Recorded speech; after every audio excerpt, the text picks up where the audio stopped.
ఎన్నో ఏళ్లుగా కోట్లాది మంది హిందువులు కలలు కన్న అయోధ్య రామమందిర నిర్మాణం ఇటీవలే సాకారమైంది. ఈ నిర్మాణం కోసం కొన్ని దశాబ్దాల పాటు హిందువులు 1000 కళ్లతో ఎదురుచూశారు.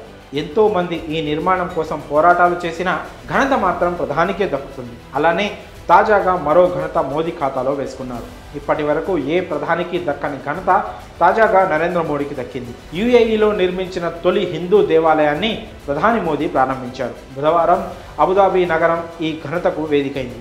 మరి ఇక్కడ నిర్మించిన హిందూ ఆలయ ప్రత్యేకతల గురించి ఇప్పుడు తెలుసుకుందాం. యునైటెడ్ అరబ్ ఎమిరేట్స్ రాజధాని అబుదాబిలో 27 ఎకరాల్లో సువిశాలమైన భోజ సన్వాసి శ్రీ అక్షర్ పురుషోత్తం స్వామి నారాయణ్ సంస్థ మందిర నిర్మాణం జరిగింది. బుధవారం ఈ ఆలయాన్ని భారత ప్రధాని నరేంద్ర మోదీ ప్రారంభించారు. ఆలయంలో పూజారితో కలిసి మోదీ పూజా కార్యక్రమంలో పాల్గొన్నారు.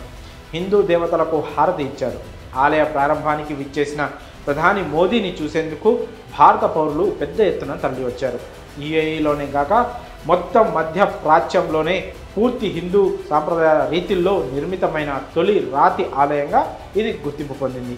ఇండియాతో యుఏఈ బలమైన బంధానికి అలానే ఆ దేశ మత సామరస్యానికి కూడా ప్రతీకగా ఈ ఆలయం నిలవనుంది. ఇక ఈ ఆలయ ప్రారంభోత్సవ వేడుకకు బాలీవుడ్ నటులు అక్షయ్ కుమార్, వివేక్ ఒబెరాయ్, మ్యూజిక్ కంపోజర్ శంకర్ మహాదేవన్ హాజరయ్యారు. దాదాపు 30 లక్షల దాకా భారతీయులు ఉన్న యుఏఈలో దేవాలయాలు లేకపోలేదు. దుబాయ్లో ఇప్పటికే 2 హిందూ దేవాలయాలు, ఒక సిక్కు గురుద్వార్ ఉంది.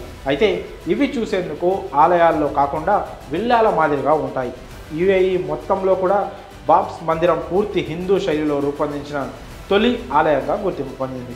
ఇది దుబాయ్ అబుదాబి హైవే సమీపంలో 27 ఎకరాల్లో నిర్మితమైంది. ఈ ఆలయ నిర్మాణానికి 700 కోట్లు ఖర్చయింది. మొత్తం నిర్మాణం బాబ్స్ సంస్థ ఆధ్వర్యంలోనే జరిగింది. 2019లో నిర్మాణాన్ని ప్రారంభించగా రాజస్థాన్, గుజరాత్ నుంచి వచ్చిన నిపుణులు దాదాపు 3 ఏళ్ల పాటు శ్రమించి ఈ అద్భుత ఆలయాన్ని నిర్మించారు. అరబ్ ఎమిరేట్స్లోని 7 ఎమిరేట్లకు ప్రతీకగా ఈ ఆలయానికి 7 గోపురాలు ఉంటాయి.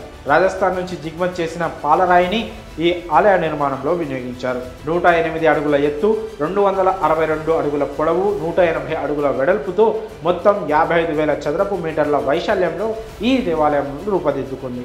ఈ ఆలయ పునాదుల్లో 100కు పైగా సెన్సార్లను కూడా ఏర్పాటు చేయడం విశేషం. ఇక ఈ మందిరంలో ప్రార్థనా మందిరం, సందర్శకుల కేంద్రం, గ్రంథాలయం, గ్యాలరీ, ఎగ్జిబిషన్ సెంటర్లు ఉన్నాయి. ఏకంగా 5,000 మంది పట్టే 2 కమ్యూనిటీ హాళ్లతో పాటు ప్రత్యేకించి పిల్లల కోసం ఆట స్థలం కూడా ఉంది. మరి యుఏఈలో నిర్మించిన తొలి హిందూ దేవాలయంపై మీ అభిప్రాయాలను కామెంట్స్ రూపంలో తెలియజేయండి.